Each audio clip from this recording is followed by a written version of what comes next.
السلام علیکم ورحمۃ اللہ وبرکاتہ۔ حضرت ابراہیم علیہ السلام کا قربانی کرنے کا واقعہ۔ حضرت سیدنا ابراہیم علیہ السلام نے ذوالحجۃ الحرام کی 8ویں رات ایک خواب دیکھا جس میں کوئی کہنے والا کہہ رہا ہے، بے شک اللہ پاک تمہیں اپنے بیٹے کو ذبح کرنے کا حکم دیتا ہے۔ آپ علیہ السلام صبح سے شام تک اس بارے میں غور فرماتے رہے کہ یہ خواب اللہ پاک کی طرف سے ہے یا شیطان کی طرف سے۔ اسی لیے 8 ذوالحجۃ الحرام کا نام یوم الترویہ یعنی سوچ وچار کا دن رکھا گیا ہے۔ 9ویں رات پھر وہی خواب دیکھا اور صبح یقین کر لیا کہ یہ حکم اللہ پاک کی طرف سے ہے، اسی لیے 9 ذوالحجۃ الحرام کو یوم عرفہ یعنی پہچاننے کا دن کہا جاتا ہے۔ 10ویں رات پھر وہی خواب دیکھنے کے بعد آپ علیہ السلام نے صبح اس خواب پر عمل کرنے یعنی بیٹے کو ذبح کرنے کا پکا ارادہ فرمایا، جس کی وجہ سے 10 ذوالحجۃ الحرام کو یوم النحر یعنی ذبح کا دن کہا جاتا ہے۔ اللہ پاک کے حکم پر عمل کرتے ہوئے جب حضرت سیدنا ابراہیم علیہ السلام اپنے پیارے بیٹے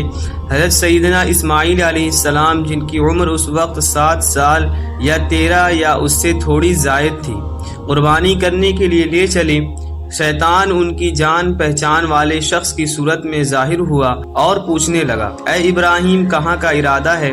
آپ علیہ السلام نے جواب دیا، ایک کام سے جا رہا ہوں۔ اس نے پوچھا، کیا آپ اسماعیل کو ذبح کرنے جا رہے ہیں؟ حضرت سیدنا ابراہیم علیہ السلام نے فرمایا، کیا تم نے کسی باپ کو دیکھا ہے کہ وہ اپنے بیٹے کو ذبح کرے؟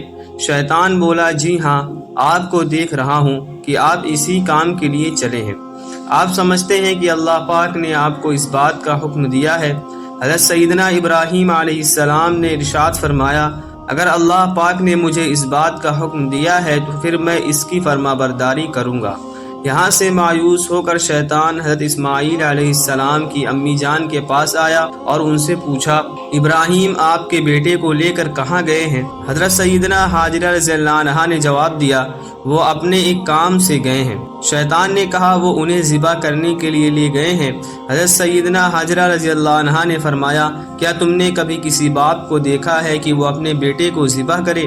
شیطان نے کہا، وہ یہ سمجھتے ہیں کہ اللہ پاک نے انہیں اس بات کا حکم دیا ہے۔ یہ سن کر حضرت سیدنا حاجرہ رضی اللہ عنہا نے ارشاد فرمایا، اگر ایسا ہے تو انہوں نے اللہ پاک کی اطاعت یعنی فرما برداری کر کے بہت اچھا کیا۔ اگر ایسا ہے تو انہوں نے اللہ پاک کی اطاعت یعنی فرما برداری کر کے بہت اچھا کیا۔ اس کے بعد شیطان حضرت سیدنا اسماعیل علیہ السلام کے پاس آیا اور انہیں بھی اسی طرح بہکانے کی کوشش کرنے لگا، لیکن انہوں نے بھی یہی جواب دیا کہ اگر میرے ابو جان اللہ پاک کے حکم پر مجھے ذبح کرنے لے جا رہے ہیں تو بہت اچھا کر رہے ہیں۔ شیطان کو 3 مقامات پر کنکریاں ماری گئی۔ جب شیطان باپ بیٹے کو بہکانے میں ناکام ہو گیا تو وہ جمرے کے پاس آیا تو حضرت سیدنا ابراہیم علیہ السلام نے اسے 7 کنکریاں ماری۔ کنکریاں مارنے پر شیطان آپ علیہ السلام کے راستے سے ہٹ گیا۔ یہاں سے ناکام ہو کر شیطان دوسرے جمرے پر گیا۔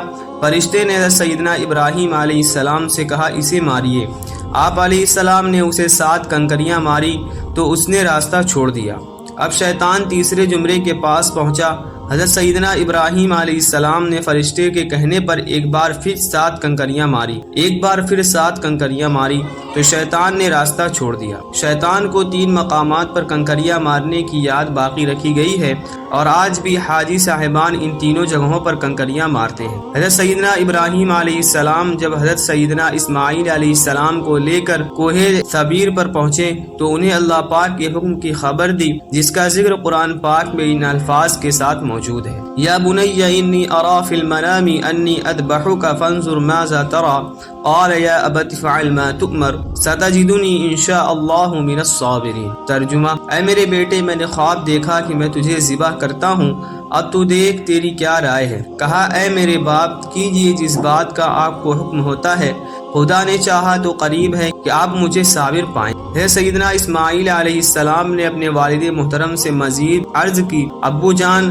ذبح کرنے سے پہلے مجھے رسیوں سے مضبوط باندھ دیجئے تاکہ میں ہل نہ سکوں، کیونکہ مجھے ڈر ہے کہ کہیں میرے ثواب میں کمی نہ ہو جائے، اور میرے خون کے چھینٹوں سے اپنے کپڑے بچا کر رکھیے تاکہ انہیں دیکھ کر میری امی جان غمگین نہ ہو۔ چھری خوب تیز کر لیجئے گا تاکہ میرے گلے پر اچھی طرح چل جائے، یعنی گلا فوراً کٹ جائے، کیونکہ موت بہت سخت ہوتی ہے۔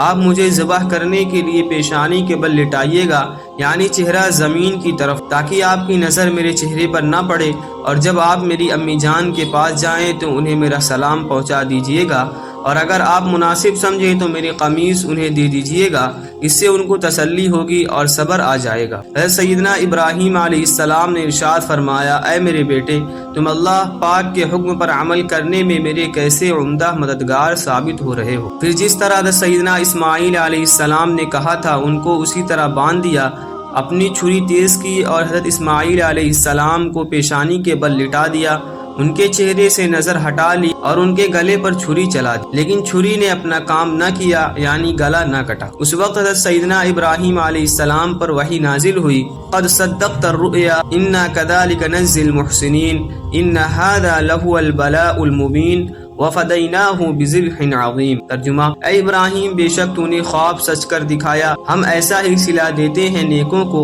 بے شک یہ روشن جانچ تھی اور ہم نے ایک بڑا ذبیحہ اس کے صدقے میں دے کر اسے بچا لیا۔ حضرت سیدنا ابراہیم علیہ السلام نے جب حضرت اسماعیل علیہ السلام کو ذبح کرنے کے لیے زمین پر لٹایا تو اللہ پاک کے حکم سے حضرت سیدنا جبرائیل علیہ السلام بطور فدیہ جنت سے ایک میڑھا یعنی دمبا لے کر تشریف لائے اور دور سے اونچی آواز میں فرمایا، اللہ اکبر اللہ اکبر۔ جب حضرت سیدنا ابراہیم علیہ السلام نے یہ آواز سنی تو اپنا سر آسمان کی طرف اٹھایا اور جان گئے کہ اللہ پاک کی طرف سے آنے والی آزمائش کا وقت گزر چکا ہے اور بیٹے کی جگہ فدیے میں میڑھا بھیجا گیا، لہذا خوش ہو کر فرمایا، لا الہ الا اللہ واللہ اکبر۔ جب حضرت سیدنا اسماعیل علیہ السلام نے یہ سنا تو فرمایا، اللہ اکبر وللہ الحمد۔ اس کے بعد سے ان تینوں پاک حضرات کے ان مبارک الفاظ کی ادائیگی کی یہ سنت قیامت تک کے لیے جاری و ساری ہو گئی۔ بس آج کے لیے اتنا ہی، ملتے ہیں کسی اور واقعے کے ساتھ، تب تک کے لیے خدا حافظ۔